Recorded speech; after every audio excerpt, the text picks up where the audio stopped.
Terus dari satu sampai tiga. Minggu depan harus saya interaksi dengan poster dan lain-lain.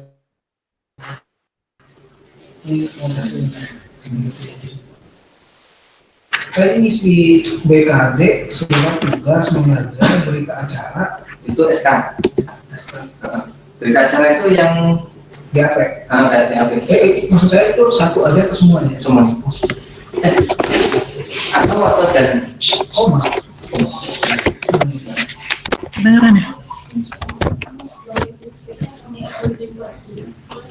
Assalamualaikum warahmatullahi wabarakatuh. Waalaikumsalam warahmatullahi wabarakatuh. Waalaikumsalam warahmatullahi wabarakatuh. Selamat siang semuanya. Siang Bu. Selamat siang Bu Fida, Bu Ayu. Pada kesempatan kali ini, pertemuan ke-9 lebih tepatnya, kita akan membahas tentang asam nukleat, yaitu pada DNA. Jadi nanti tujuan pembelajaran kita hari ini adalah pengenalan struktur asam nukleat yaitu DNA dan pengenalan fungsi asam nukleat yaitu DNA.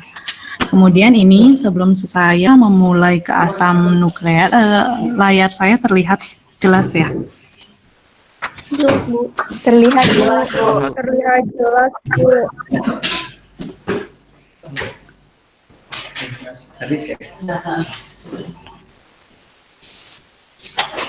Jadi kita akan belajar tentang asam nukleat. Jadi yang pertama saya akan bahas yaitu tentang pengenalan informasi genetik. Jadi kita tahu kan ya kalau DNA itu asam nukleat, lebih tepatnya asam nukleat, yaitu ada DNA, ada RNA, di mana keduanya berperan dalam informasi genetik, berperan dalam menurunkan sifat atau mewariskan sifat dari nenek moyang kita sampai ke kita. Jadi bagaimana kita mungkin fisiklinya alhamdulillah tidak cacat satupun, kemudian mungkin nanti orang tuanya coklat atau putih, maka kita akan mengikuti orang tua seperti itu. Kemudian kalau ternyata ada penyakit tertentu gitu, nanti bisa kalau penyakitnya karena genetik ya, karena keturunan, mungkin bisa diturunkan ke generasi selanjutnya seperti itu. Jadi peran asam nukleat dalam mewariskan informasi genetik leluhurnya terhadap generasi selanjutnya. Nah, informasi genetik tersebut disimpan dalam urutan basa sepanjang rantai asam nukleat. Nanti prosesnya sendiri ini hanya pengenalan saja, tidak perlu diperdalam. Diperdalamnya di mata kuliah selanjutnya maksud saya. Jadi dalam informasi genetik DNA itu prosesnya itu melalui pertama, ini dogma sentral yang kita kenal ya, dia melibatkan asam nukleat, baik DNA maupun RNA, kemudian melibatkan biomolekul lainnya, yaitu protein sebagai hasil akhirnya. Jadi nanti DNA secara garis besar dia akan melakukan replikasi menjadi DNA-nya sendiri, kemudian DNA selanjutnya masuk ke sistem ekspresi gen, di mana nanti DNA berubah atau ditranskripsikan melalui proses transkripsi berubah menjadi RNA, lebih tepatnya mRNA. Nanti mRNA ini ditranslasikan untuk menghasilkan protein. Nah, protein inilah nanti yang memperlihatkan bagaimana tubuh kita dapat bekerja atau bagaimana tubuh kita mempunyai sifat dan fungsi tertentu. Komponennya di dalam tubuh ya. Di sini juga sistem informasi meliputi penyimpanan, penerimaan, pemrosesan, dan penyampaian informasi biologi. Jadi kalau dipakainya untuk apa asam nukleat ketika kita belajar di DDKH ini adalah untuk kalian waktu yang sebelum UTS kan belajar tentang analisis filogenetik ya. Nah, di sana DNA berpengaruh besar dalam pembentukan pohon filogenetik. Jadi kalau yang kita kenal kemarin pohon filogenetiknya kan secara garis besar seperti ini ya. Maaf ini agak naik ke atas. Ada nggak penghapusnya?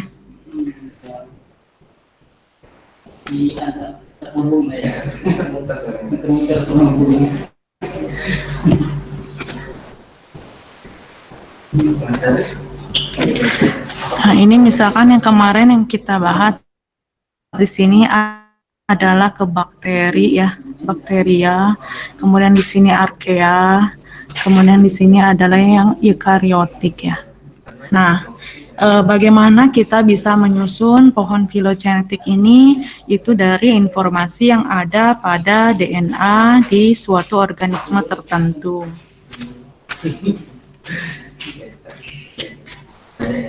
Nah, nanti misalkan kita punya organismenya, kita berhasil isolasi, kemudian kita lihat urutan DNA-nya atau sequence DNA-nya dikirim, kemudian nanti kita analisis, kita cocokkan dengan kekerabatan atau dengan kemiripan berbagai organisme lainnya.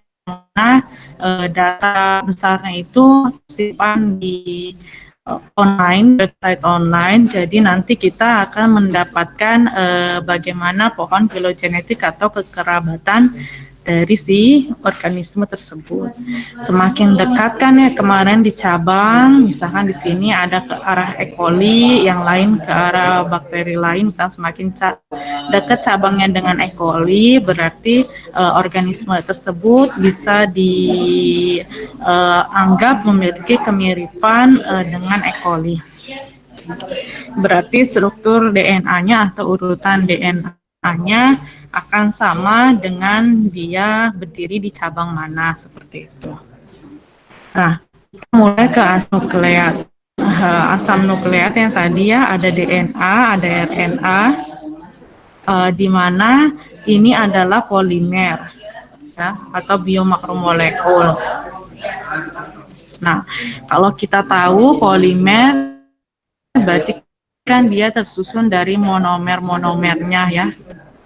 Kalau protein kita tahu monomernya asam amino. Kalau karbohidrat kita tahu monomernya ya monosakarida. Nah, kalau ini asam nukleat baik DNA maupun RNA ya, bentuk polimernya, maka monomernya adalah sama sebenarnya, namanya nukleotida. Nah, ini monomer dari DNA dan RNA, nukleotida. Nukleotidanya sendiri satu nukleotida, satu monomer nukleotida tersusun dari adanya gula, kemudian adanya basa, nitrogen, kemudian ada satu lagi adalah gugus fosfatnya. Ya, jadi kalau di sini dia sebagai polimer, di sini dia sudah masuk monomer, nukleotida, dan ini adalah dari monomernya. Jadi kalau kita lihat gambar yang pink, biru, kuning itu, dari awal sini, dari ujung pertama sampai ujung yang akhir ini masih ada titik-titik, berarti maksudnya sebelumnya itu masih panjang, setelahnya pun masih panjang. Nah, ini kalau kita lihat dia adalah asam nukleat. Kalau digambarkan secara secara animasinya ya, bahwa sugar dilambangkan dengan yang warna pink, fosfatnya biru, dan basanya satu. Ini satu nukleotida. Kemudian lainnya ada yang kedua, nukleotida yang ketiga, keempat, dan seterusnya. Di mana kalau sudah berpasangan atau sudah berikatan melalui ikatan fosfodiester ya, dia akan membentuk asam nukleat. Nah, sekarang bedanya antara DNA dan RNA ya. Polimer kondensasi dari nukleotida DNA dan RNA, molekul penyusun nukleotida itu basa, nitrogen, gula, dan fosfat. Jadi di sini ketika sudah digambarkan polimer satu membentuk DNA dan yang lainnya akan membentuk RNA yang masing-masingnya bisa dibedakan. Kalau DNA kita buka lebih dalam ya, pembedanya ada salah satunya di gulanya. Yang ini H sama yang OH. Atau saya sebut dulu deh gini. Kalau DNA adalah kepanjangannya dari deoksi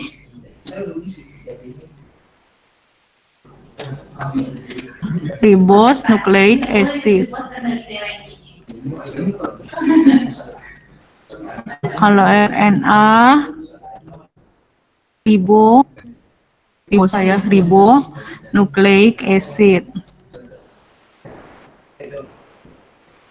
Nah, jadi kalau dari nama saja sudah terjelas ya, asam nukleat, berarti dia bentuknya polimer, asam nukleat. Sedangkan pembedanya antara DNA dan RNA, satu dari ribosanya, dari gulanya. Kalau si DNA, deoksi, berarti dia kehilangan O, seperti ini ya di nomor 2-nya. Kalau RNA, ribosa, berarti dia gulanya adalah gula ribosa yang tanpa kehilangan O. Itu baik DNA maupun RNA. Terus perbedaannya lagi kita tahu ya, kalau DNA dulu waktu TPB mungkin bisa dibuka lagi. Kalau DNA, kemudian di sini adalah RNA misalkan. Kalau DNA satu jenis ya kita tahunya, dia hanya dalam bentuk DNA. Kalau RNA kan ada 3 jenis ya, ada mRNA, ada rRNA, dan ada tRNA. Messenger, ribosomal, kemudian transfer RNA. Semuanya berperan dalam proses informasi genetik yang tadi sentral dogma. Kemudian selain dari jenisnya, juga dari helixnya ya, atau dari jumlah strukturnya. Kalau DNA secara struktur, dia itu bentuknya adalah double helix. Kalau RNA, tunggal ikatannya. Jadi kalau digambar double helix itu kan maksudnya begini, kayak telepon gitu. Jadi dia ada dua untai double ya, helix lagi mau melingkar gitu. Nah kalau RNA dia hanya rantai tunggal saja, tetapi dua-duanya baik DNA maupun RNA berisik ya. Maaf ya. Baik DNA maupun RNA, dua-duanya berperan dalam sistem informasi genetik. Sekarang kita buka perbedaannya secara dari komponen nukleotidanya. Pertama dari basa nitrogen. Kalau dari basa nitrogen kita tahu ada 2 golongan. Ada golongan purin dan ada golongan pirimidin untuk basa nitrogen. Purin itu yang termasuk dalam basa purin adalah adenin dan adanya guanin ya. Cincinnya atau atomnya ada 9, ada 2 siklik, kemudian pirimida 1 siklik, ada 6 ya. 6 atom membentuk siklik. Nah, kalau purin kan tadi ada adenin, ada guanin. Kalau pirimidin ada sitosin, ada urasil, ada timin. Nah, sekarang bedanya kalau di DNA, kalau purin baik adenin maupun guanin semuanya sama, ada di DNA dan ada juga di RNA. Adenin guanin, tapi kalau pirimidin beda. Kalau di DNA hanya ada sitosin dan timin. Sitosin dan timin. Ini hanya terdapat di DNA, tapi kalau di RNA-nya berarti sitosin dan urasil. Jadi pembedanya. Jadi kalau DNA ada AGTC, adenin, guanin, timin, sitosin, tapi kalau di RNA AGUC, adenin, guanin, urasil, dan sitosin. Kemudian gula satu tadi ya, pembedanya di bahan nukleotidanya. Kemudian yang kedua bedanya di gulanya atau di ribosa dan di deoksiribosa. Jadi di nomor 2-nya kalau disusun kan rangkainya ada 5 ya. Kalau disusun di C nomor 2-nya kehilangan O, maka dia adalah DNA atau gula untuk deoksiribos. Kalau misalkan ada OH-nya, dia adalah RNA atau ribos. Di mana kita tahu tadi di awal bahwa DNA atau RNA monomernya adalah nukleotida. Nukleotida komponennya ada basa nitrogen tadi ya, kemudian ada gula dan ada fosfat. Nah, kalau untuk menyatukan, untuk menghubungkan gula dengan basa nitrogen itu harus dihubungkan dengan ikatan glikosidik. Jadi kita punya pentosanya A, 1, 2, 3, 4, dan 5, masing-masingnya ini mempunyai peran. Nah, di C nomor 1 inilah dia dipakai untuk berikatan glikosidik dengan basa nitrogennya. Ini ya, C nomor 1. Nah, ini contohnya purin ya. Basa nitrogen purin. Jadi C nomor 1 dipakai untuk berikatan dengan basa nitrogen membentuk nukleotida. Yang C nomor 2 ini untuk membedakan mana DNA dan mana RNA. Nah, nomor C nomor 3 inilah nanti yang dipakai untuk berikatan fosfat atau berikatan fosfodiester. Karena kita tahu DNA satu nukleotidanya, satu monomernya, nukleotida berhubungan atau berikatan dengan nukleotida yang kedua itu harus dengan ikatan fosfodiester. Nah, ikatan fosfodiester ini ada di C nomor 3. Ini adalah gambar nukleotida satu monomer dari RNA. Ya. Jadi ada OH-nya, dia O, nukleotidanya berarti ada gula iya, ada basanya iya, dan ada fosfatnya atau gugus fosfatnya. Sedangkan adalah satu nukleotida, satu monomer dari DNA. Jadi ada basanya, ada gulanya, ada grup gugus fosfatnya. H-nya di sini nomor 2 kehilangan ada oksigennya, berarti dia menunjukkan bahwa nukleotida ini, gambar ini adalah nukleotida mirip DNA. Sedangkan ada lagi yang kita kenal dengan nukleosida. Satu nukleotida, kemudian yang lainnya adalah nukleosida.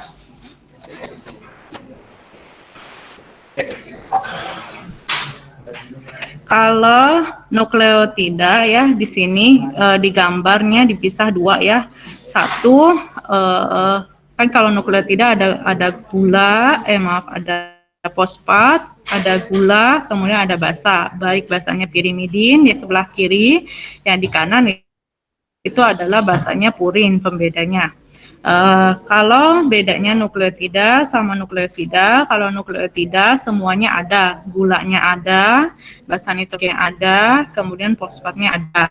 Tapi kalau nukleosida tidak ada gugus fosfatnya, jadi dia hanya gula dan basa nitrogennya. Kalau sebelah kiri basanya nitrogennya ada pirimidin, kalau yang sebelah kanan juga sama, nukleotida pakai basanya purin, di sini basanya purin, sini gula, di sini fosfat, itu adalah satu nukleotida. Kalau nukleosida tetap sama, tidak ada fosfatnya, hanya gula, dan di sebelah kanannya adalah basa nitrogennya itu purin. Jadi gitu ya, bedanya nukleotida sama nukleosida. Kalau nukleotida semuanya ada, fosfat, gula, dan basa, sedangkan nukleosida hanya gula dan basa nitrogennya saja tanpa gugus fosfatnya. Ini tadi menunjukkan ikatan glikosidik di nukleosida maupun di nukleotida semuanya sama, yaitu di C nomor 1 ya. C nomor 1, kalau ini basa pirimidin kan, basa pirimidin dengan N di nomor 1. C nomor 1 dan E nomor 1. C dari ribosanya, E nomor 1-nya dari pirimidinnya. Ini adalah ikatan glikosidik antara gula dan basa nitrogen, sedangkan yang di sebelah kanan itu adalah gula nomor 1 ya, dari gula berdekatan glikosidik dengan N nomor 9, kalau nya adalah basa jenisnya urin, yaitu adenin atau guanin. Kalau di sini berarti pirimidin, sitosin atau timin. Maaf, kalau karena ini OH, berarti dia adalah RNA, berarti sitosin dan urasil. Kemudian jenisnya, nukleotidanya adalah untuk penyusun DNA, maksudnya ya. Maka dia nama lainnya adalah deoksi. Jadi nama lainnya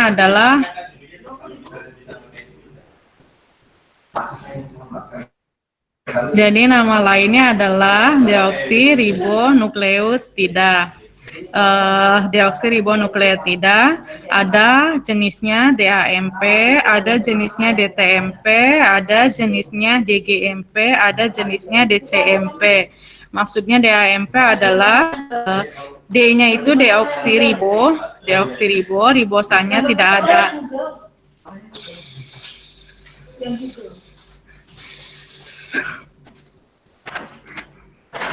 Sebentar, saya ulang lagi. Jadi gambar di sini adalah gambar deoksiribonukleotida. Jadi nukleotida penyusun DNA. Jenisnya ada DAMP, ada DTMP, ada DGMP, ada DCMP. Kalau DAMP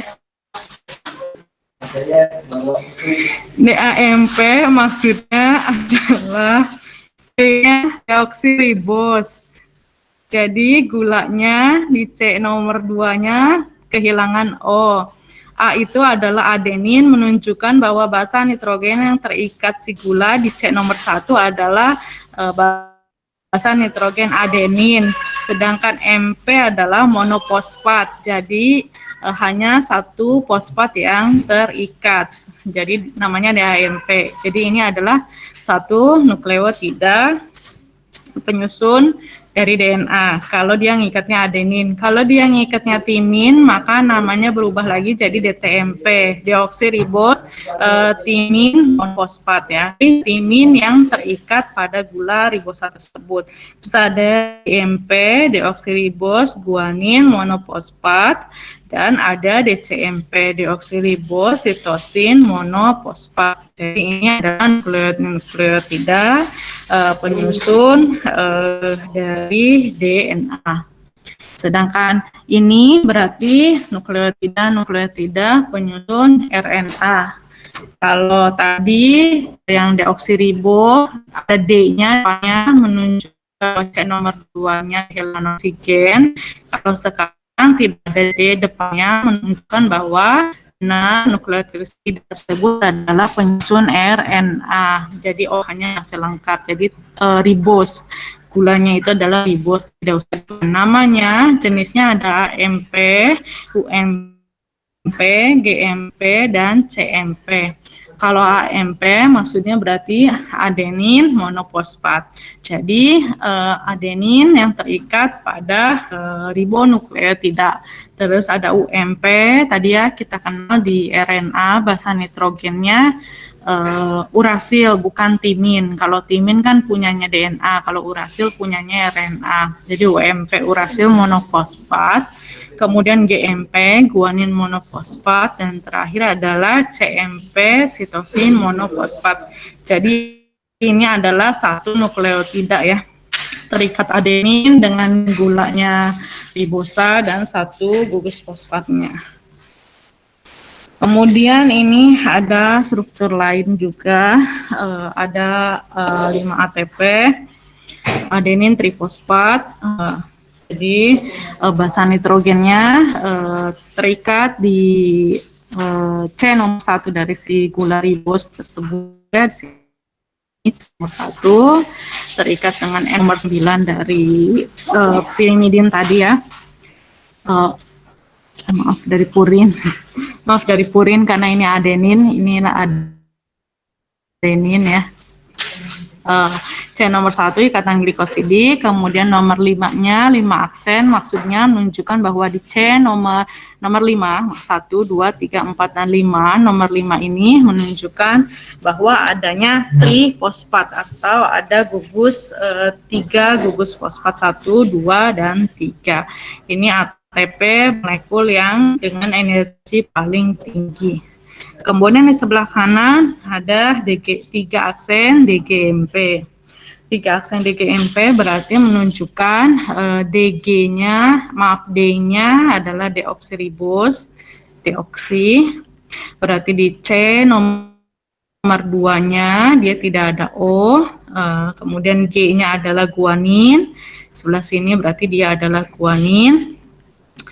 Terikat dengan ikatan glikosidik dengan C nomor 1, monofosfat. Monofosfatnya berarti fosfat gugusnya cuma 1, tapi dia terikat di aksen. Berarti yang punya ikatan fosfatnya adalah di C nomor 3 di sini.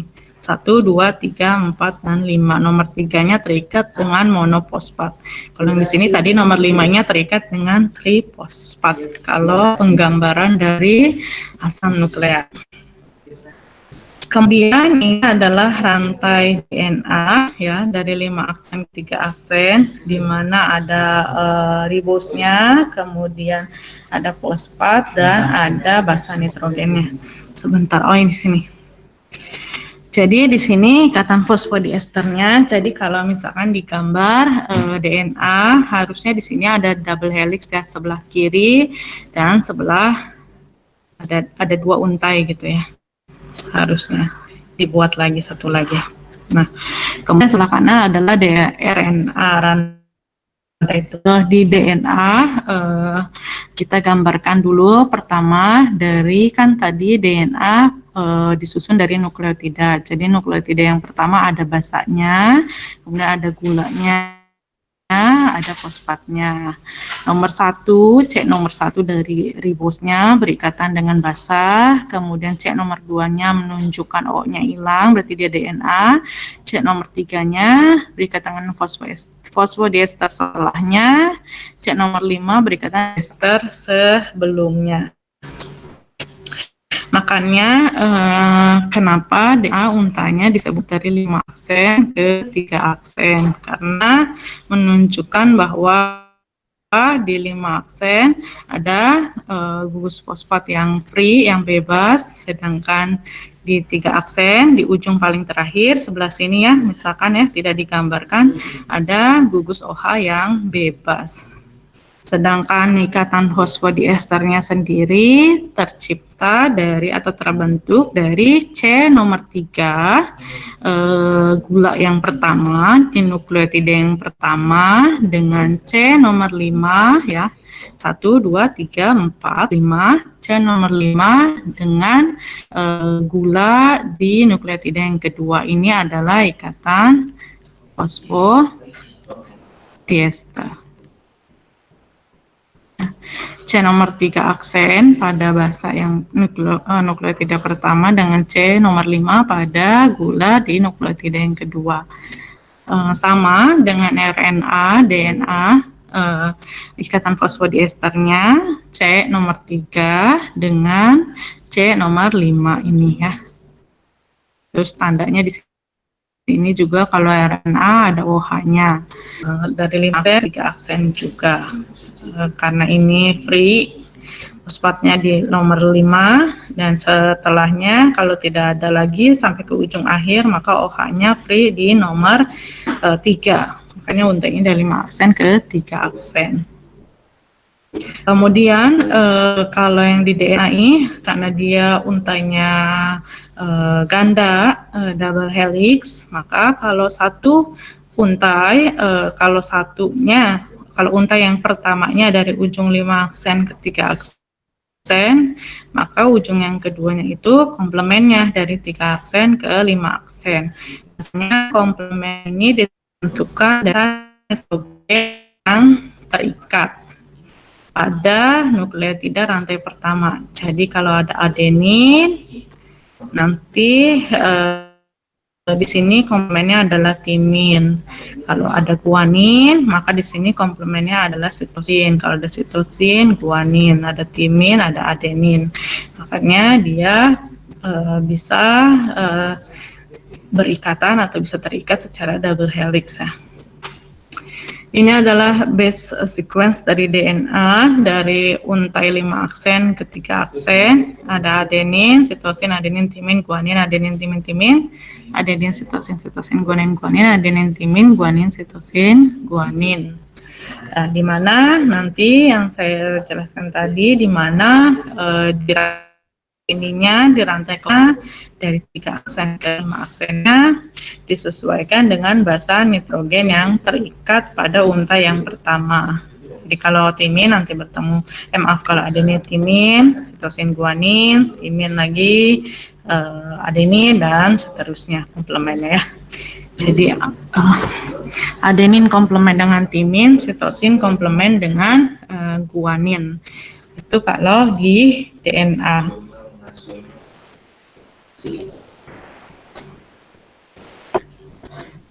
Kemudian sampai sini bisa diikuti. Bisa, Bu. Maaf Bu, kalau menurut saya kecepatan Bu. Bisa, Bu. Paling cepat, Bu. Cepat. Tapi bisa diikuti kan? Oh, bisa Bu. Bisa sih Bu. Ada yang mau nanti saya akan lambatkan lagi. Ada yang mau ditanyakan dulu atau apa? Kalau itu Bu, yang di bagian gula-gula tadi itu Bu, yang ini nomor 5, kenapa dia di nomor 5 tadi itu saya terlalu cepat Bu tadi Bu. Yang ini? Iya Bu. Jadi kalau saya punya rantai ini sebenarnya.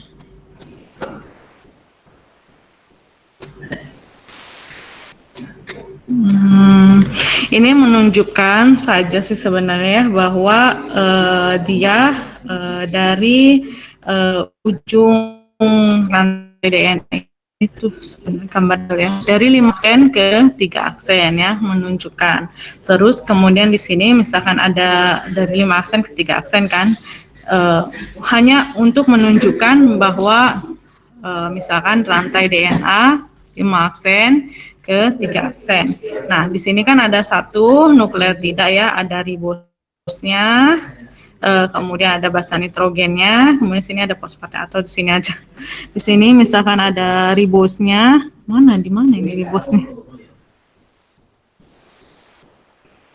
Berarti maaf di garis yang ini nih, dia ribosnya, kemudian dia mengikat basa nitrogennya, dia mengikat fosfatnya.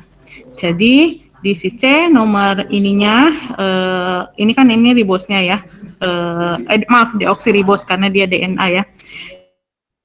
Di si C nomor 5-nya menunjukkan bahwa dia terikat dengan gugus fosfat yang bebas. Makanya kenapa rantai DNA selalu dimulai dari 5 aksen ke 3 aksen, karena 5 aksennya dia bebas fosfatnya, kemudian di si C nomor 3-nya, si ribos yang pertama nih di nomornya 3 aksennya dia berikatan dengan fosfatester pada nukleotida yang kedua. Jadi satu gini, satu nukleotida, kemudian ini nukleotida yang kedua, dan yang ini nukleotida yang ketiga. Misalkan rantai rantai satu untai ini hanya terdiri dari 3 basa nitrogen ya. Kalau di sini gambarnya hanya 3 basa nitrogen karena dia hanya menceritakan bahwa untai DNA dari 5 aksen ke 3 aksen. Bahwa yang si ini yang nukleotida yang pertama basa nitrogennya 5 aksennya fosfatnya bebas. Kemudian di C nomor 3 di sini dia berikatan fosfodiester dengan siapa? Dengan yang kedua ribosa yang kedua, deoksiribosa yang kedua ini garis yang kedua. Garis yang kedua si C5 aksennya tadi berikatan fosfodiester, maka si yang kedua si 3 aksennya berikatan lagi fosfodiester dengan 5 dengan C yang kelima dari nukleotida yang ketiga. Kemudian ujungnya kalau kita sampai pada di ujung sini sudah tidak ada ikatan fosfodiester lagi, berarti kita sudah sampai ujung rantai DNA, maka sudah tidak ada lagi fosfodiester, sudah tidak bergabung lagi dengan fosfat yang dari 5 aksen yang awal ini ya. Makanya dia disebut untai bebasnya, menunjukkan bahwa ada OH bebas di sebelah sini. Kalau mau gambar lebih gampangnya di sebelah sini sih ya. Dia ini kan ini kemudian ini nukleotida 2, ini nukleotida yang ketiga, ada deoksiribos, ada gugus fosfat.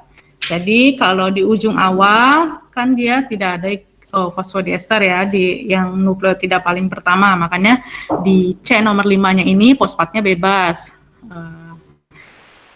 5 aksen, fosfatnya bebas.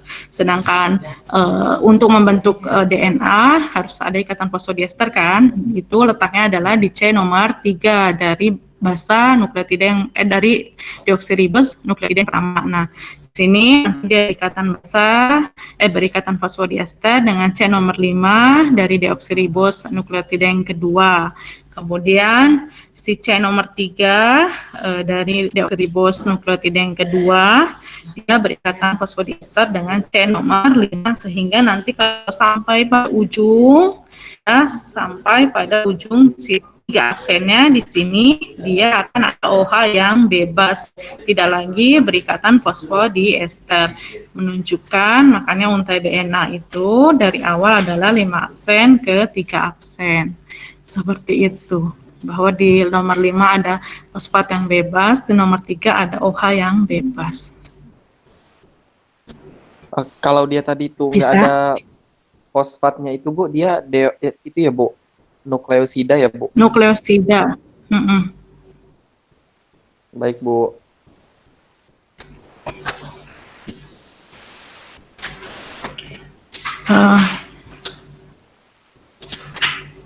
Dilanjut boleh? Boleh Bu. Bisa ya.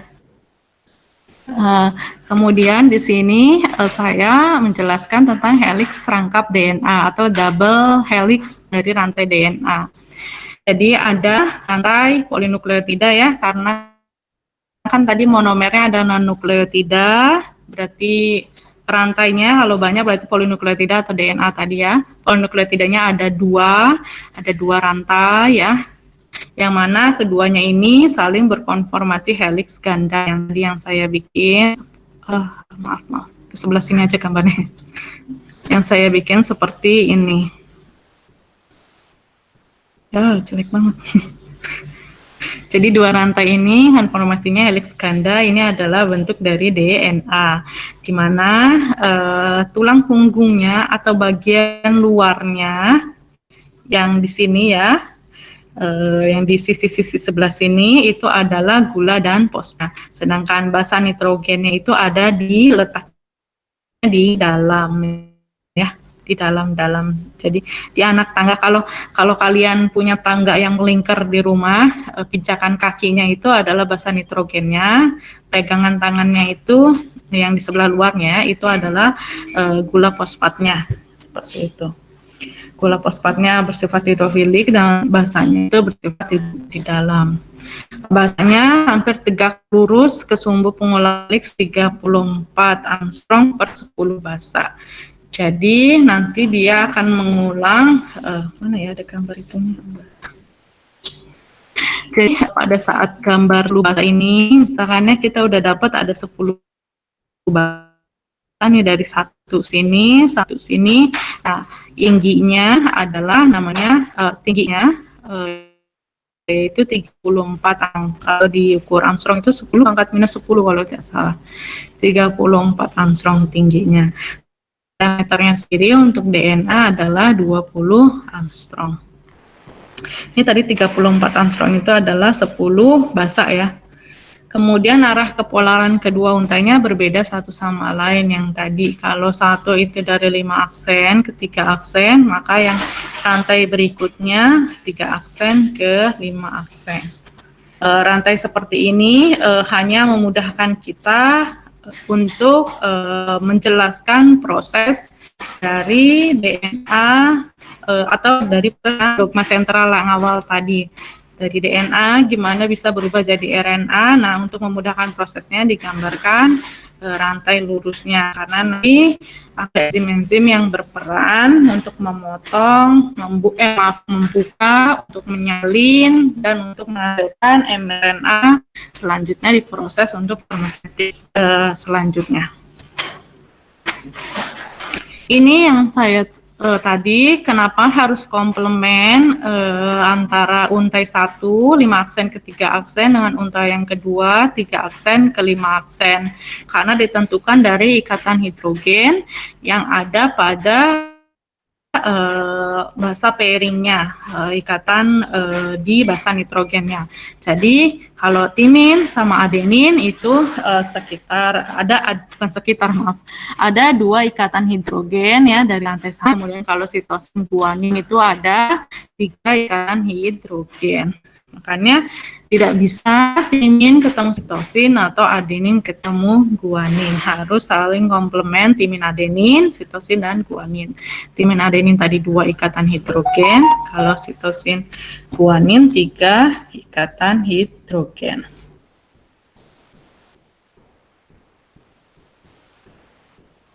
Bu, izin bertanya, Bu. Iya. Kalau ini kan untuk yang di DNA ya, Bu. Kalau untuk yang di RNA tadi, yang ganti urasil itu yang timin atau yang guanin, Bu?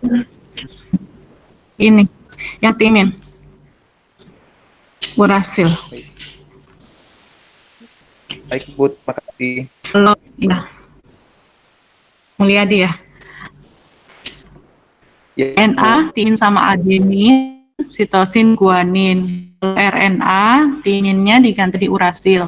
Jadi urasil, ikatan hidrogennya 2 dengan adenin, dan sitin, 3 ikatan hidrogen dengan guanin. Ya, kalau di RNA. Ini menjelaskan yang tadi lagi, kenapa strukturnya, sifat kepolarannya bisa antiparalel antara untai yang pertama dengan untai yang kedua. Kalau digambarkan lebih jelasnya seperti ini. Jadi untai polinukleotida yang 5 aksen ke 3 aksen, di mana di sini di 5 aksen ada fosfat yang free, kemudian di 3 aksen ada OH yang free, kemudian mereka punya basa nitrogennya, urutan basa nitrogennya adenin. Yang pertama nukleotida pertama adenin, nukleotida kedua adalah guanin, sitosin, timin, sitosin, guanin, adenin. Maka nanti akan menghasilkan atau berikatan dengan untai yang kedua dari 3 aksen ke 5 aksen, yaitu adenin, nanti timin, guanin, sitosin, dan elemennya berikutnya. Ini paralel jika dari 5 aksen ke 3 aksen, 5 aksen ke 3 aksen, dan ini adalah antiparalel 5 aksen ke 3 aksen, 3 aksen ke 5 aksen, tapi yang terjadi adalah yang ini. Ini kalau digambarkan lebih jelasnya lagi, bagaimana untai RNA dari 5 aksen ke 3 aksen, dan untai DNA yang double helix 1 ketika aksen, komponennya adalah 3 aksen ke 5 aksen.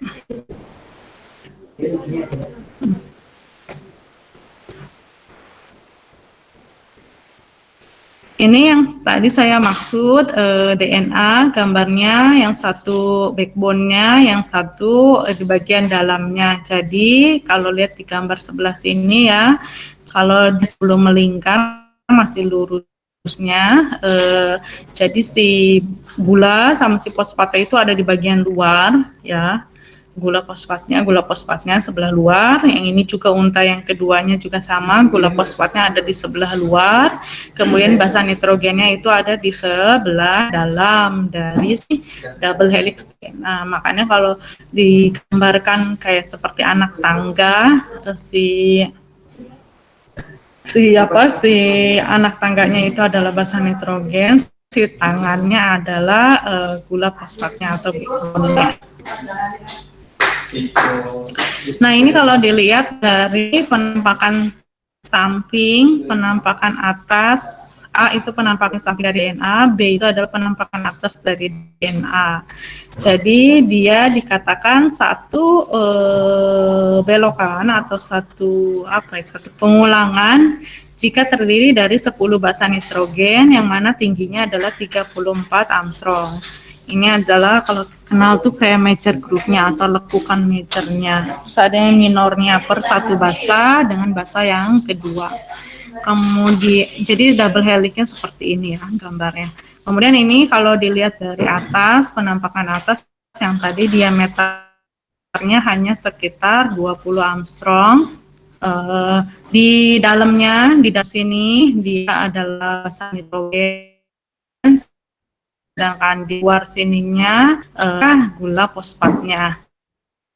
Kalau digambarkan penampakan seperti yang bawahnya sama ya, di dalamnya itu adalah basa nitrogen ya, di bagian luarnya itu adalah gula fosfatnya. Itu yang satu puring pirimidin ya.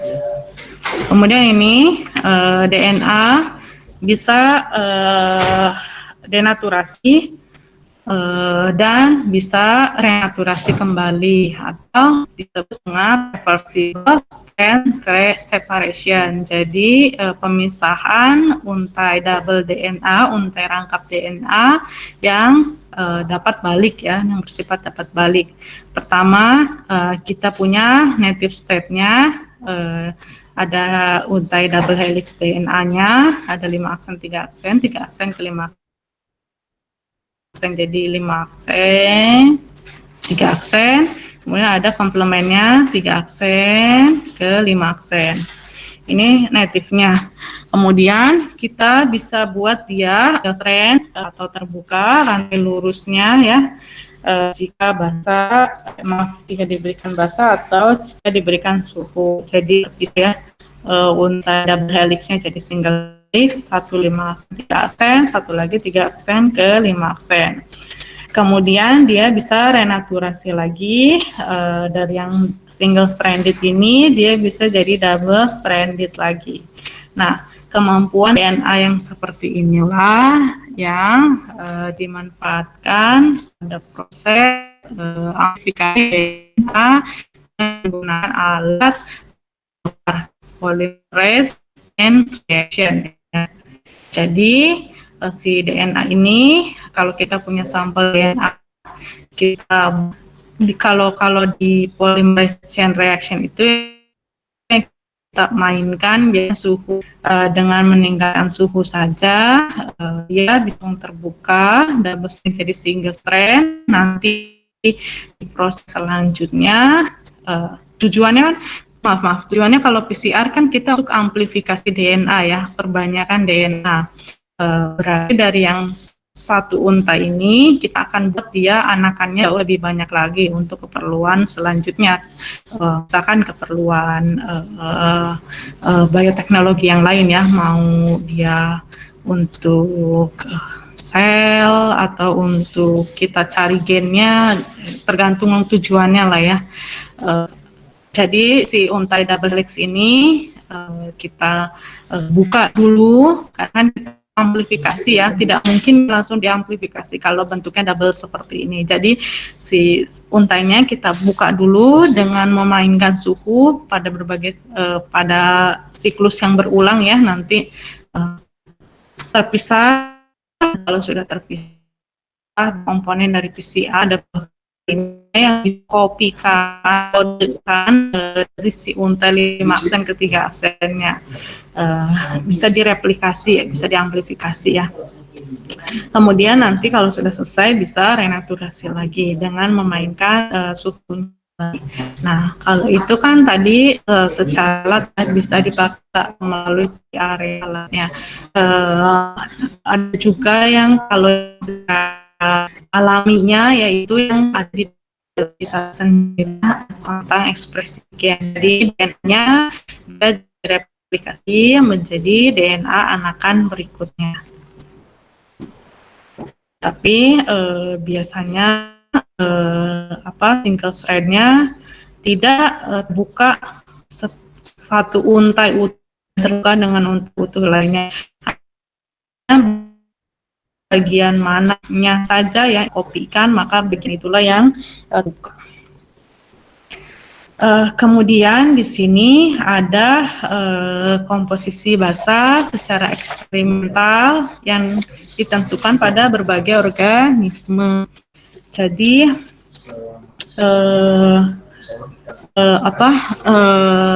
komponennya itu baik adenin timin, guanin sitosin atau adenin guaninnya itu berbeda antara organisme baik di manusia, di salmon, wheat, yeast, Tersiopolis, Mars, Sensens.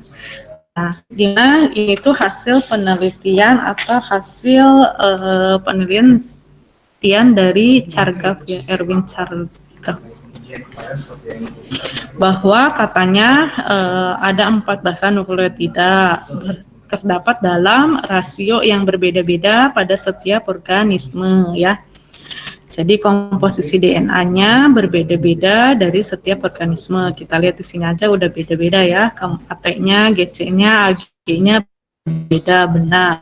Kemudian tapi kalau misalkan DNA yang diisolasinya dari beda jaringan, tetapi masih dari satu spesies atau dari satu organisme. Jadi kalau misalkan kita isolasi DNA satu di rambut ya, satu di air liur atau di daerah situ ya, walaupun beda jaringan, tetap sama komposisi basa nitrogennya dari satu organisme.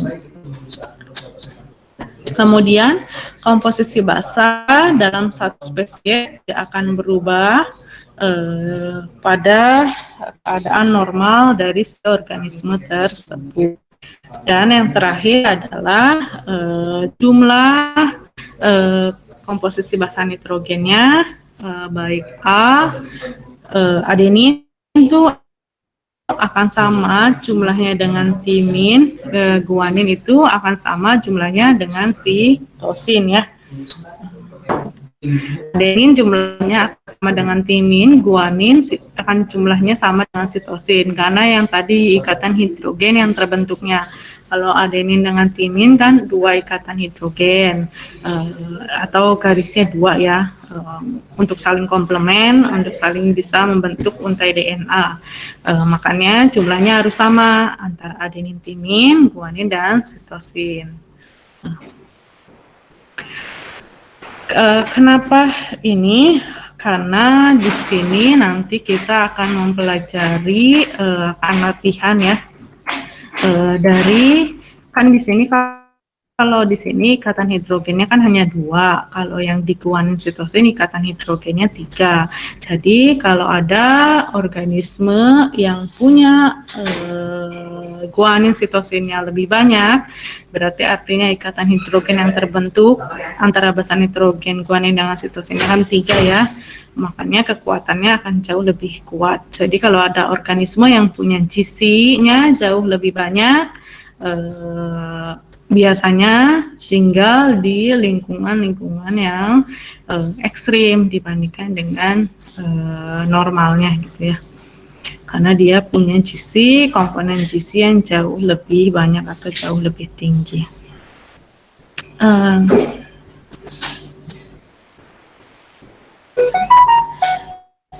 Kemudian kalau ini juga komposisi GC ini nanti bisa dijadikan salah satu syarat ketika kalian melakukan penelitian, misalkan ingin melakukan mutasi titik ya, mutasi satu basa nitrogen saja, misalkan komponen GC ini juga menentukan, jadi tidak boleh lebih besar daripada, saya lupa berapa angka pastinya, berapa persennya ya, sekitar 40-an atau berapa gitu.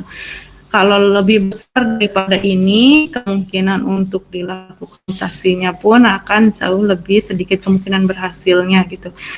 Karena kan GC tadi 3 ikatan hidrogen, maka dia jauh lebih stabil. Kalau jauh lebih stabil, akan susah ketika dilakukan denaturasi atau ketika di rantai double helixnya itu dibuka untuk pada tahapan selanjutnya bisa berlangsung. Ini adalah latihannya. Jadi ada sampel DNA diisolasi dari 2 spesies bakteri unidentified yang belum diidentifikasi, yaitu ada X, ada Y. Jadi ada bakteri X, kemudian ada bakteri Y. Di mana di sini katanya ya, adeninnya 32% di X, sedangkan di Y adeninnya adalah 17%. Bagaimana proporsi antara adenin, guanin, timin, sitosin, selain adenin berarti ya, bagaimana proporsi guanin, timin, sitosin pada 2 sampel DNA di organisme X dan organisme Y. Asumsinya berdasarkan apa? Berdasarkan yang tadi yang sebelumnya, yang ini. Kemudian salah satu organisme tersebut ternyata, bakteri tersebut ternyata diisolasi dari hot spring 60 derajat Celcius. Jadi kemungkinan manakah yang diisolasi dari hot spring tersebut? Apakah X, apakah bakteri Y? Mana yang diantara kedua tersebut adalah bakteri termofilik, dan jawabannya kenapa? Ada yang bisa menjawab atau latihan dulu 5 menit? Mau coba dulu. Jadi ya kuncinya, adenin itu harus sama jumlahnya dengan timin, guanin itu harus sama jumlahnya dengan sitosin. Jadi kalau kita punya satu komponen saja, kita bisa menentukan guaninnya berapa, timinnya berapa, sitosinnya berapa di organisme X. Di organisme Y juga sama, guaninnya berapa, timinnya berapa, sitosinnya berapa. Seperti itu. Mau latihan dulu, mau saya kasih waktu 5 menit, bisa? Akan dicoba, Bu. Halo. Oke, silakan dikerjakan di kertas selembar masing-masing ya.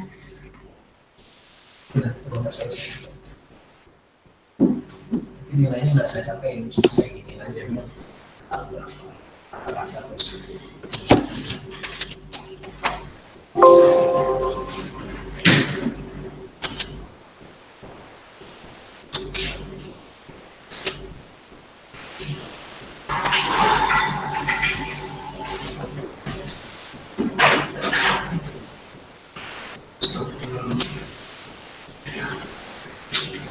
Ada acara mengisi acara di STI. Kamu kopi ya? Oh ya. Kok error?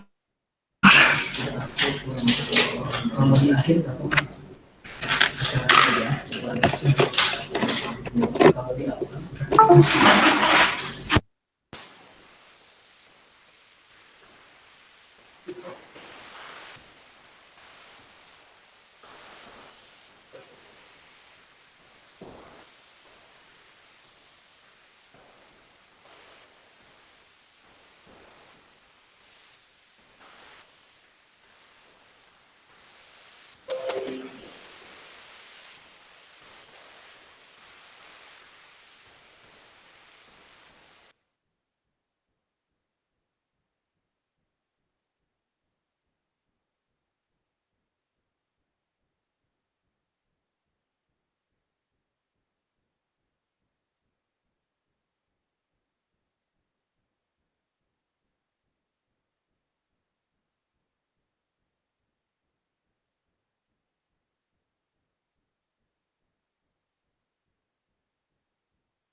Bu, izin bertanya, Bu.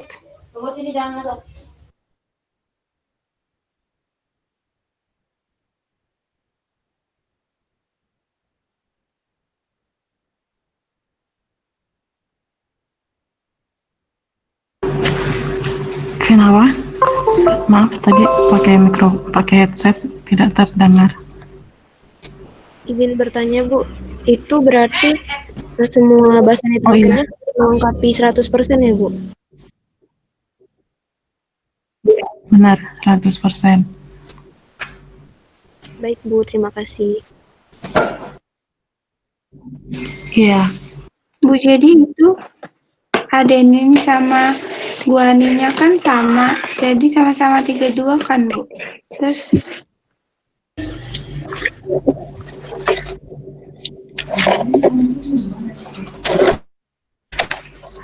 ada bukan yang berarti 1, 2, hidrogen 3.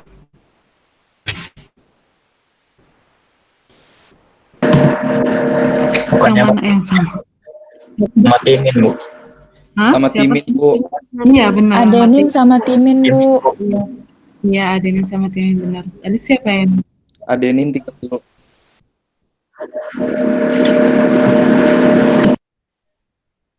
Adenin 32%, timin 32%, guanin 18%, sitosin 18%, Bu. Sama, Bu. Hasil saya juga begitu. Sama, Bu. Siap, Bu. Sebentar. Siapa tadi yang pertama jawabannya? Saya, Bu. Aden. Tadi siapa yang jawab yang pertama? Mulyadi, Bu. Mulyadi. Silakan Mulyadi. Yang lain udah bisa ya? Udah mau dijelaskan? Bisa, Bu. Bisa, Bu. Bisa, Bu. Mulyadi dulu silahkan. Yang X. Iya, Bu. Jadi yang X itu kan nanti totalnya 100%. Terus itu adenin pasangannya sama timin, berarti dia harus sama. Adenin 32%, berarti timinnya 32%. Nah, sisa DNA-nya berarti 36%. Dibagi 2, yaitu sitosin sama guanin, jadinya sitosin sama guaninnya masing-masing 18%.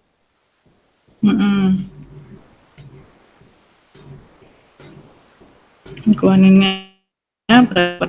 Dikurangi 64 ya? 2.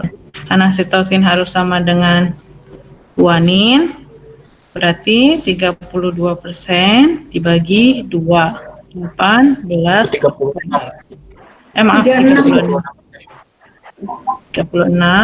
36 dibagi 2 berarti 80% sitosin, guanin.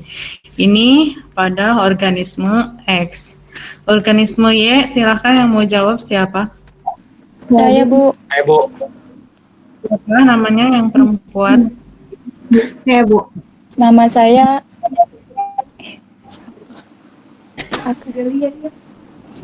Nama saya Delia Pilenika, NIM 119270005.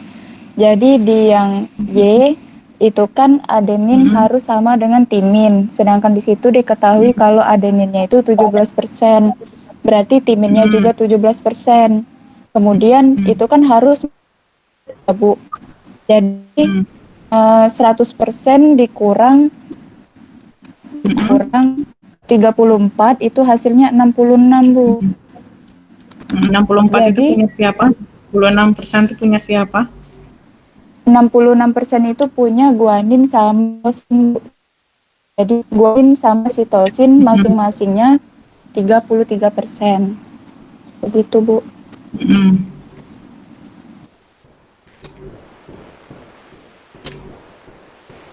Delia. Jawaban Delia sama Mulyadi semuanya bisa diikuti. Benar ya? Benar, Bu. Iya, Bu. Benar, Jelas, Bu. Ada yang mau Tuh, Bu. Ada yang mau ditanyakan tentang komposisi? Tidak Bu, ada? izin bertanya, Bu. Tidak, Bu. Izin bertanya, Bu. Kalau tadi kan itu kantin sama adenin 2 ikatan hidrogen, terus tuh cysteine sama guanin juga 3 ikatan hidrogen. Kalau urat sama adenin RNA berapa ikatan hidrogennya? Kalau RNA itu jangan lupa RNA single helix. Jadi dia dipakainya urasil ya, atau adenin urasil, kemudian guanin sitosin ya. Dipakainya bukan berikatan dengan tRNA lagi, tapi dipakainya berikatan dengan utai DNA. Jadi kalau kalian nanti belajar dogma sentral di mata kuliah selanjutnya, di sentral dogma ya, di situ kan dari DNA jadi RNA ya, RNA jadi protein. Nah, dipakainya awalnya dari DNA dulu, kemudian dia diubah jadi DNA. Nah, DNA-nya itu nanti yang berikatan dengan si RNA ya. Jadi nanti si adenin, urasil, guanin itu adalah hasil transkripsi dari DNA. Jadi dipakainya bukan buat sesama RNA, tapi ketika dia punya untai DNA-nya di sini misalkan adenin, guanin, timin, sitosin ya, maka RNA terbentuknya adalah urasil. Nah, adenin kan sama timin ya harusnya, terus timinnya diganti kalau RNA jadi urasil. Guanin, sitosin, timin, adenin berarti ya. Kemudian sitosin, guanin seperti itu. Nanti hasilnya tetap sama sih. 2 ikatan hidrogen, satu lagi 3 ikatan hidrogen, tapi dengan DNA bukan dengan RNA. Begitu. Ada lagi? Begitu bisa, Mo? Iya Bu, terima kasih Bu. Terakhir, pertanyaan terakhir nih. Belum dijawab nih. Manakah spesies di antara X dan E yang termofilik bakterium? Atau yang diisolasi dari pemandian air panas suhu 64 derajat Celcius.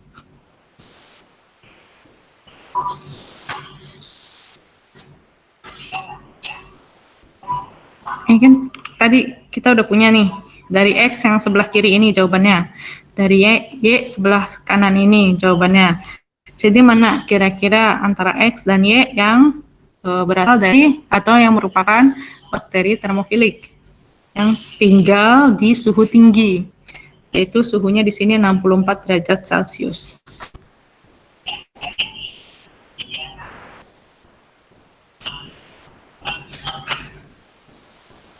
Halo?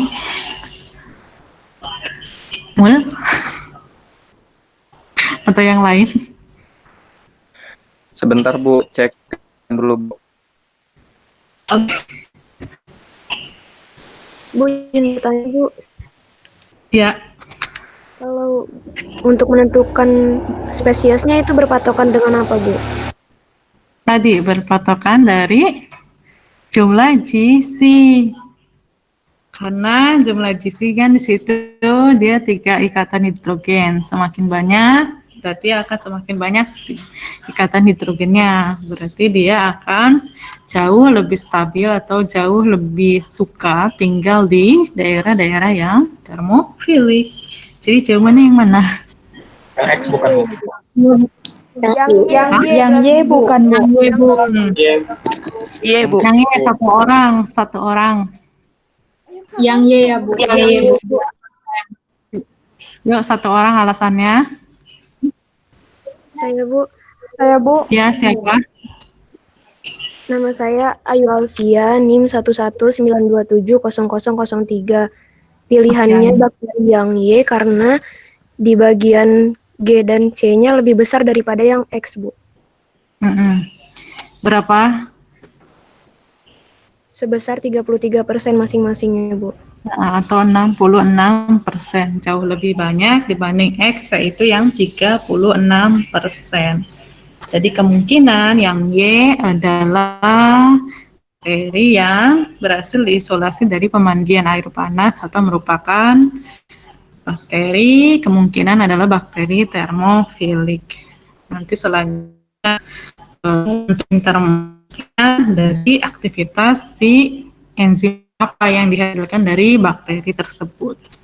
Seperti itu. Bisa ikuti semuanya? Bisa, Bu.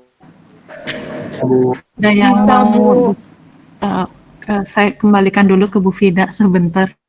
Bu Fida, ada yang mau ditambahkan lagi atau diperbaiki? Oke, mungkin saya resume aja dulu ya. Balik ke ini dulu, struktur Vin. Saya rangkum aja ya. Saya rangkum aja. Ya, Bu, ya. Struktur yang boleh polimer. Nah, yang belakang, Bu. ini aja dulu. Ini aja dulu. Mungkin sebelumnya basa nitrogen dulu. Basa nitrogen dan gula ribosanya dulu. Ada nggak? Basa nitrogen, salah satu basa nitrogen dan gula ribosa. Ini, Bu. Ada yang single nggak sendirian? Nah, oke. Nah, ini ya. Oke, jadi asam nukleat itu adalah polinukleotida, ya. Polinukleotida artinya nukleotida monomernya, ya. Nah, monomernya nukleotida. Nukleotida itu apa saja? Dia terdiri atas gula ribosa, basa nitrogen, dan asam folik, ya. Nah, jadi itu yang disebut nukleotida. Sekarang kita lihat gulanya dulu. Gulanya khas ribosa. Itu kamu lihat beda dengan glukosa ya. Glukosa C6, ini C5.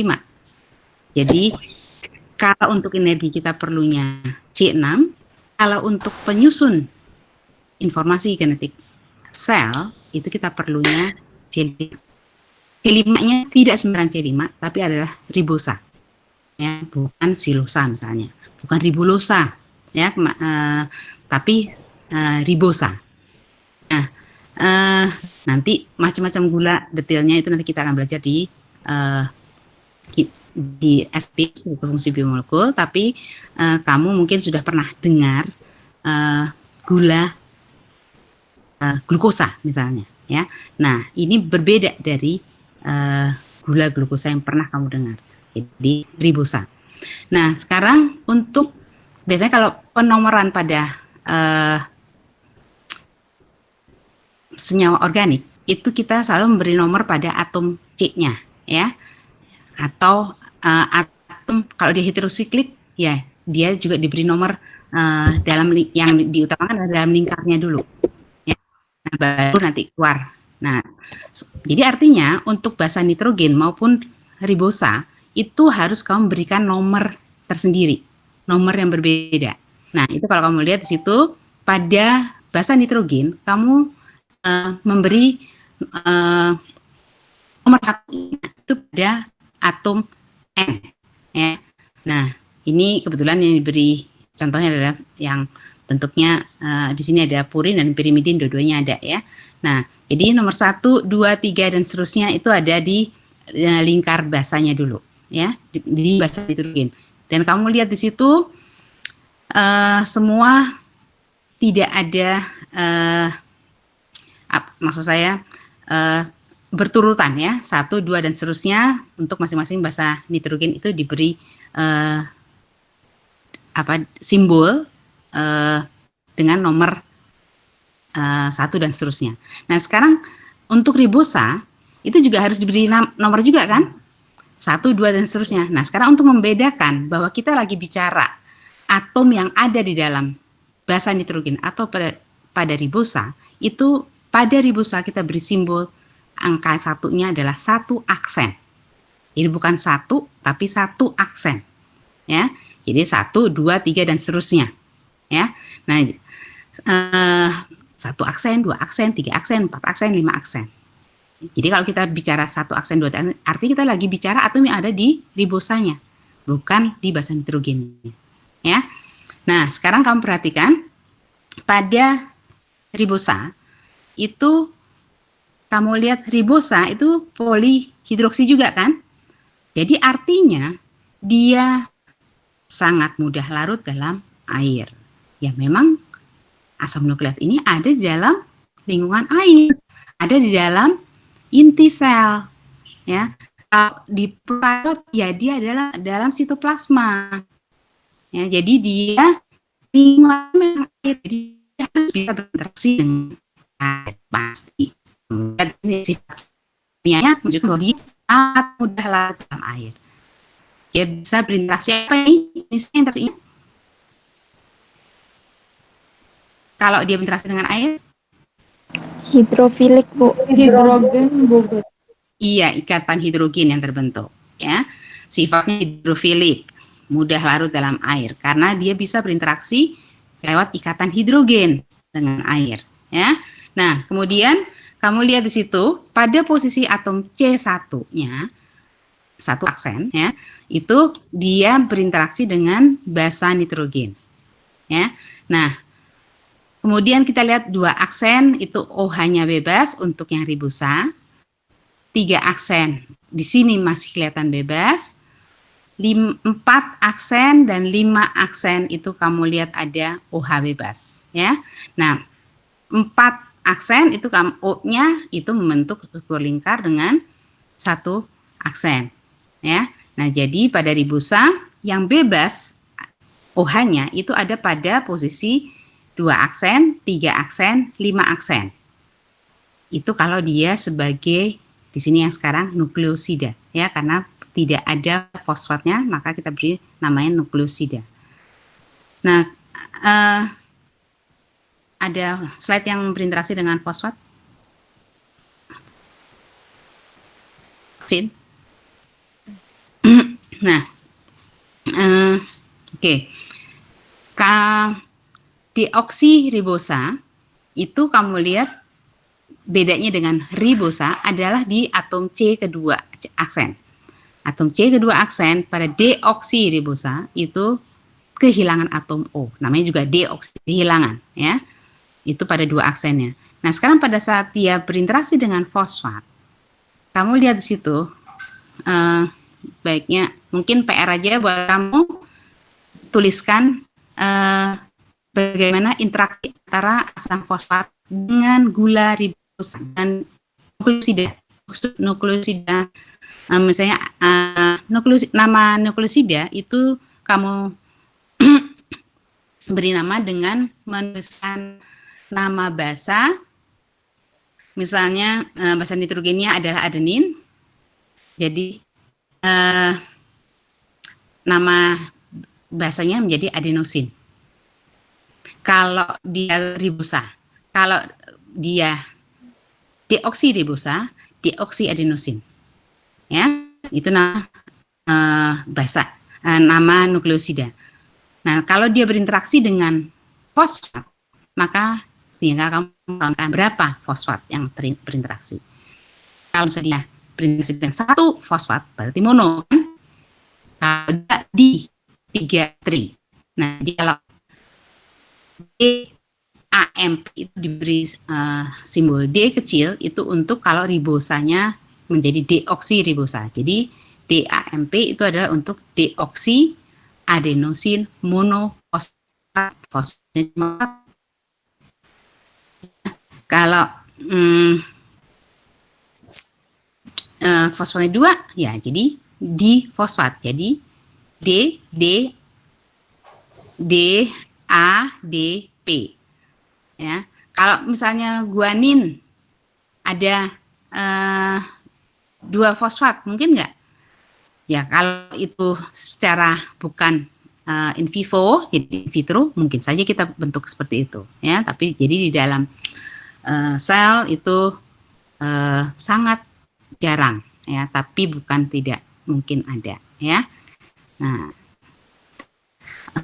Nah, jadi kalau kamu lihat di sini, PR-nya adalah tuliskan bagaimana reaksi yang terbentuk antara fosfat dengan nukleosida. Nukleosidanya boleh kamu pilih, ya, apa saja.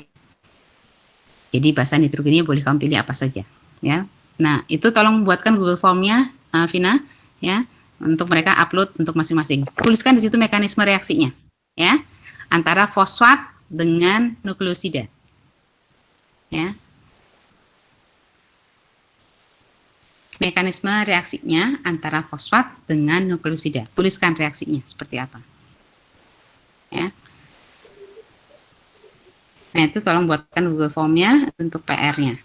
Nah, sekarang kamu lihat di situ, pada 5 aksen, untuk gambar yang ada sekarang ini, itu terikat fosfat, ya. Nah, disebut di sini ester fosfat, ya. Karena kamu lihat di sini sebetulnya, jadi kuncinya untuk menggambarkan mekanisme reaksi itu mirip seperti pada saat kamu membuat atau mereaksikan antara ikatan peptida yang kemarin sempat saya singgung, ya. Jadi antara gugus fungsi karboksilat dengan kemarin basa nitrogen dari asam amino yang lain, ya. Nah, sekarang kamu lihat di sini antara fosfat dengan alkohol yang ada pada C kelima. Nah, itu yang saya minta kamu menuliskan mekanismenya seperti apa. Nah, jadi pada prinsipnya itu reaksi kondensasi, ya kan? Mirip seperti itu, seperti yang kemarin kita lihat di protein. Nah, sekarang kamu lihat di situ terbentuk ester fosfat, ya. Nah, fosfat itu mengandung ikatan mengandung gugus oksigen dan lebih dari satu ikatan rangkap terhadap O. Ikatan rangkap yang pertama itu tadi sudah digunakan untuk berinteraksi dengan alkohol dari ribosa, ya. Nah, sekarang dia masih punya ikatan rangkap yang kedua yang bebas sebetulnya, yang bisa menyebabkan bahwa fosfat itu memiliki kemampuan untuk menarik nukleofil, ya. Nah, jadi dia bisa berinteraksi dengan nukleofil lain. Nah, nukleofil lain itu bisa berasal dari nukleosida lagi yang lain, ya. Nah, jadi sehingga ester yang terbentuk itu bukan satu ester seperti pada peptida, ya. Amida sebetulnya terbentuk kan, ya, kalau N yang terbentuk berinteraksi kepada peptida. Kalau ini dengan OH, jadi alkohol, jadi ester yang terbentuk, ya. Nah, kalau dia berinteraksi dengan alkohol lagi yang lain, dia membentuk ester lagi yang lainnya. Karena itu disebut fosfodiester, ikatan yang terbentuk. Polimernya, Vina? Vina, polimernya? Polimernya, ya. Nah, jadi kalau kamu lihat di situ, pada C3 aksen, itu adalah alkohol yang reaktif untuk berinteraksi dengan fosfat dari nukleosida yang sebelumnya, ya. Jadi 3 aksen itu ada alkohol yang reaktif untuk berinteraksi dengan fosfat dari nukleotida yang sebelumnya, yang satunya, ya. Jadi ini kalau kamu lihat yang di atas itu adalah nukleotida yang pertama, yang kedua adalah nukleotida yang kedua, dan seterusnya, ya. Nah, mereka akhirnya kamu bisa lihat ikatan fosfodiester itu adalah antara alkohol 3 aksen dari nukleotida yang pertama dengan alkohol 5 aksen dari nukleotida yang kedua. Itu yang disebut fosfodiester. Ada 2 ester, diester, ya, fosfodiester. Nah, itu kenapa namanya sekarang interaksi yang terbentuk adalah melalui interaksi fosfodiester. Kalau pada protein kita sebut sebagai ikatan peptida tulang punggungnya, ya. Di sini tulang punggungnya adalah fosfodiester interaksinya, ya. Nah, kemudian sekarang satu lagi yang perlu saya tekankan, kalau kita sudah membentuk ikatan Jadi polimer seperti ini contohnya. Nah, kamu lihat di situ pada ribosa di C5 aksen itu terikat fosfat bebas, dan kalau pada ujung terakhir yang paling bawah itu tidak lagi terbentuk ikatan fosfodiester, maka yang bebas adalah pada 3 aksen di ribosa itu adalah OH. Ya. Nah, sekarang arah kepolarannya itu yang mana? Antara 5 aksen dan 3 aksen. Mana yang lebih polar?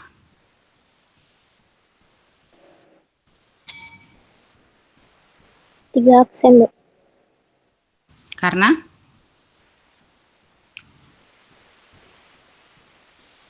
Karena?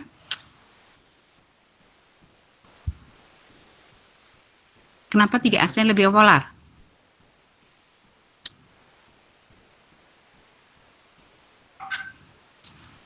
Karena apa? Karena alkohol, Bu. Dibandingkan fosfat. Karena kalau kepolaran apa yang menentukan? Karena dia lebih elektronegatif, bukan Bu? Itu O-nya daripada atom P. O-nya lebih elektronegatif daripada atom P. P-nya di situ terikat fosfat kan? Itu P-nya fosfat kan? Terikat O semua kan?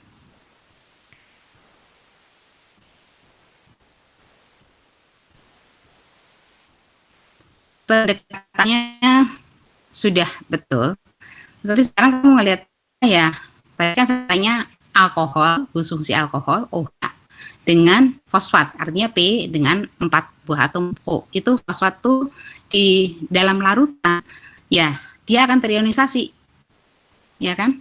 H-nya itu akan lepas. Kalau misalnya dalam bentuk molekul itu semua akan mengikat H di tiap fosfatnya. Ya, itu yang kamu lihat O minus itu ya karena dia dalam larutan.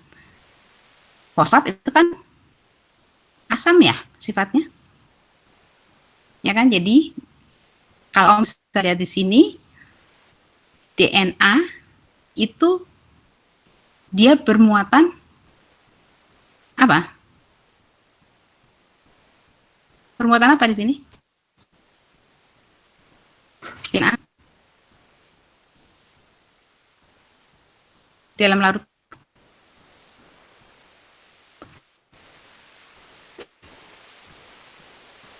Halo. DNA-nya positif, bukan, Bu? DNA-nya bermuatan positif karena OH-nya itu kan lepas guna dan larutan kan nanti lepas min sama plusnya, Bu. Jadi yang DNA-nya itu plus, Bu. Itu bukan, Bu? enggak, salah. Kamu udah betul. Kamu bilang larutan ini kan bermuatan, ini kan harusnya dia mengikat H+ kan? Jadi molekulnya itu sebetulnya ini mengikat H+, tapi dalam larutan akan terionisasi sehingga yang tinggal adalah struktur seperti yang kamu baca sendiri. Jadi di sini bermuatan negatif semua. Jadi DNA adalah bermuatan negatif di dalam larutan. Ya.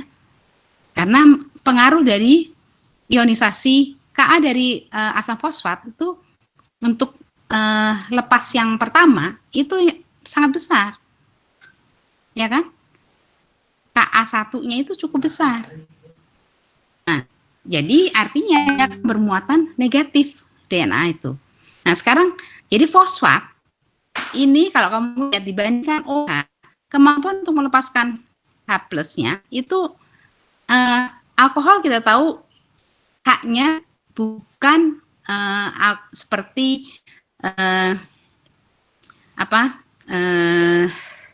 CH, ya, H-nya itu H-nya hidrogennya pada OH alkohol tidak seperti CH pada alkana, ya.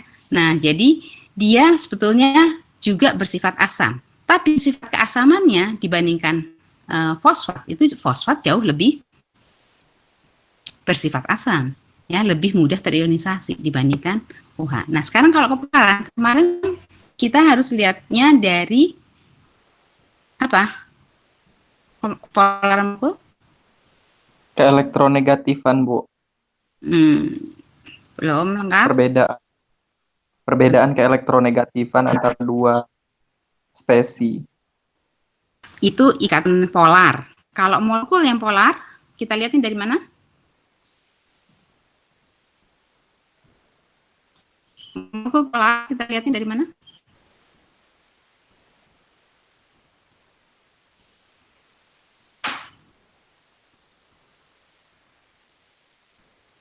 Dari mana? Momen dipolnya bukan, Bu. Momen dipol itu baru satu ikatan yang kita bisa lihat. Kalau molekul, jadi momen dipol molekul yang kita lihat, ya kan? Momen dipol molekul yang kita lihat. Nah, itu ditentukan oleh geometri molekul, kan? Ya enggak? Geometri molekulnya. Kamu lihat itu fosfat dengan alkohol di bawah, dengan P sebagai atom pusat dan O sebagai atom pusat. Kamu lihat di situ. Mana yang lebih polar? Kalau geometri molekul di ini apa? P sebagai atom pusat itu apa?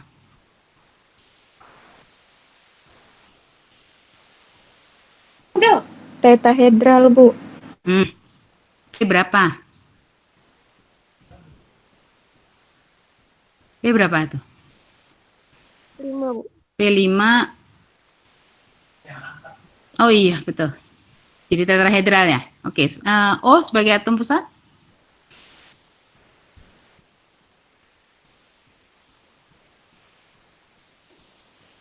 Daripada OH maksud saya.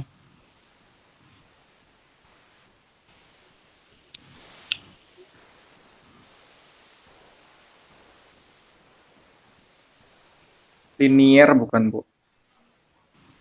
Di situ ya, berapa domain?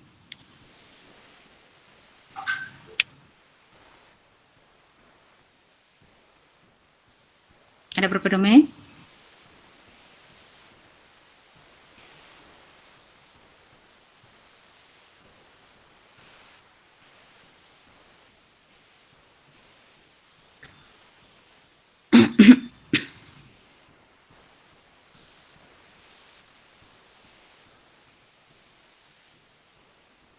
Ada berapa domain? OH pada C3 aksen dengan O sebagai atom pusat.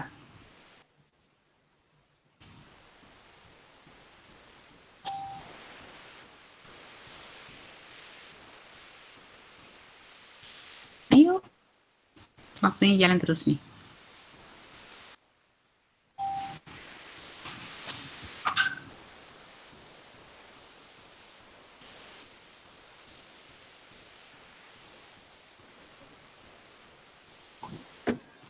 Tiga, Bu. Ayo, O itu ada di golongan berapa? Golongan 2. 6A, Bu. Golongan 6A, Bu. Iya, elektron valensi jadi 6. ya. Kemudian berinteraksi dengan H. dan C. ya. Jadi ada berapa domain?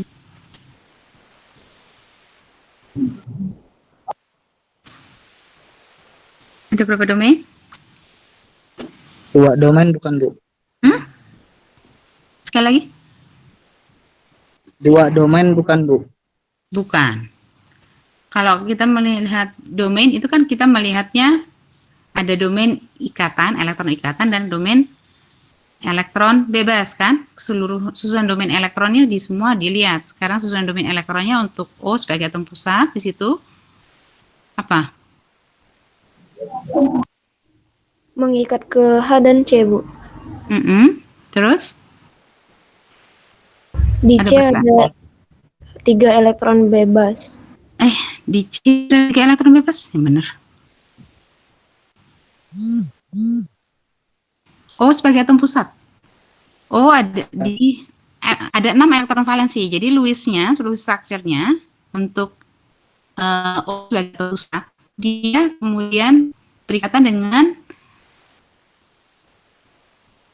C dari ribosa, kan? Ya. Kemudian yang satu lagi H dari alkoholnya itu sendiri. Jadi artinya yang tersisa adalah 2 pasang elektron bebas pada O, ya kan? Jadi Iya, ada Bu. 2 elektron bebas dan ada 2 domain ikatan.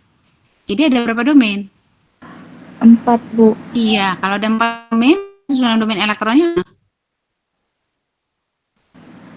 Tetrahedral, Bu. Tetrahedral, Bu. Nah, cuman dia sekarang punya 2 elektron bebas. Nah, sekarang momen dipolnya kira-kira itu kepolaran itu kan ditentukan oleh momen dipol ya, momen dipol molekul. Nah, sekarang kita lihat di OH situ O-nya berkaitan dengan H, yang satu lagi dengan C, ya. Nah, sementara pada P itu kamu lihat 4 domainnya berikatan dengan O. Ya, yang ini 1 dengan H, 1 dengan C, 2 lagi dengan elektron bebas. Pasangan elektron bebas, gitu kan ya? Betul? Betul, Bu. Ya, Bu. Jadi kira-kira kesulitan molekulnya antara fosfat dan OH OH pada C3 itu ada di mana yang paling besar kira-kira? Di O, Bu. Di O. Iya. Nah, jadi kepolaran molekulnya itu mana yang lebih polar? O, Bu. OH. OH pada OH, Bu. 3 aksen.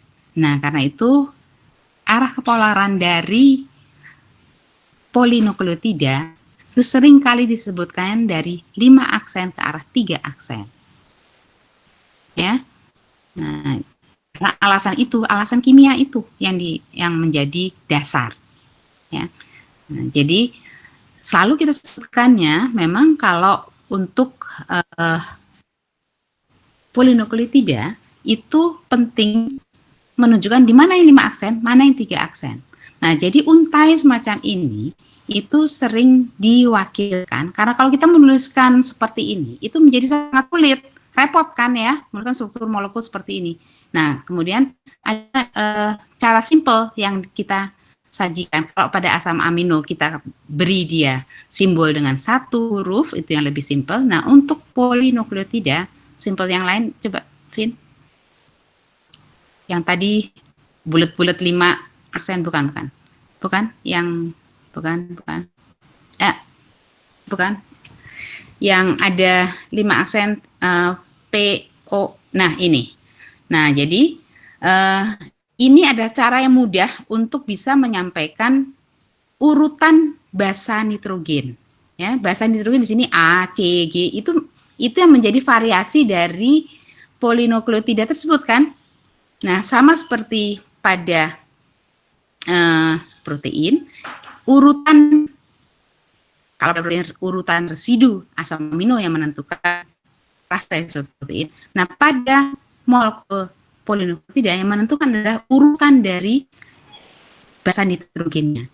Nah, karena kita harus menuliskan urutan basa nitrogennya satu-satu, itu jadi cara yang tidak mudah untuk menuliskan struktur kimia yang lengkap.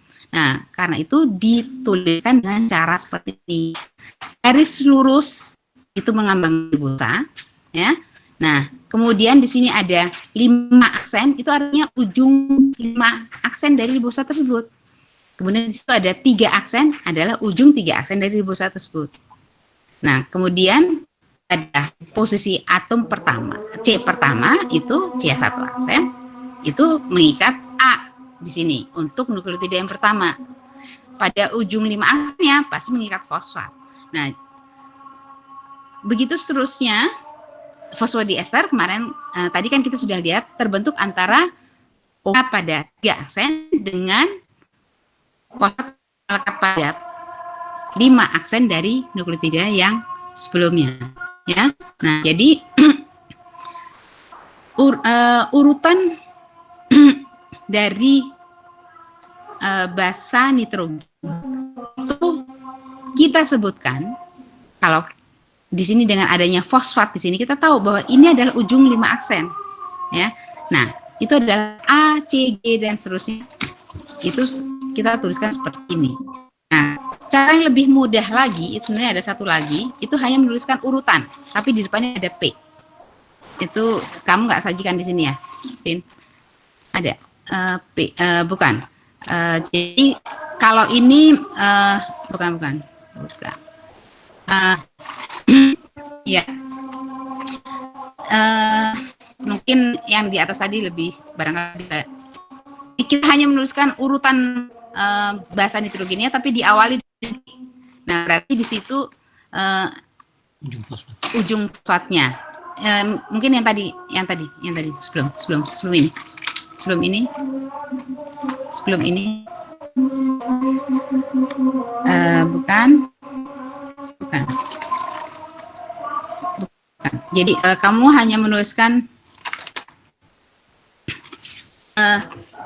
persis menuliskan seperti ini, tapi tanpa menuliskan 3 aksen dan 5 aksen, tapi hanya menempelkan P itu di sebelahnya A.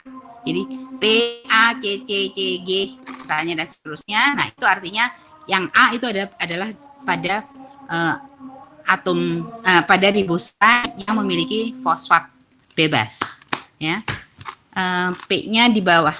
Nggak pakai garis, tidak pakai garis, hanya menuliskan P-nya kecil di sebelah kiri A,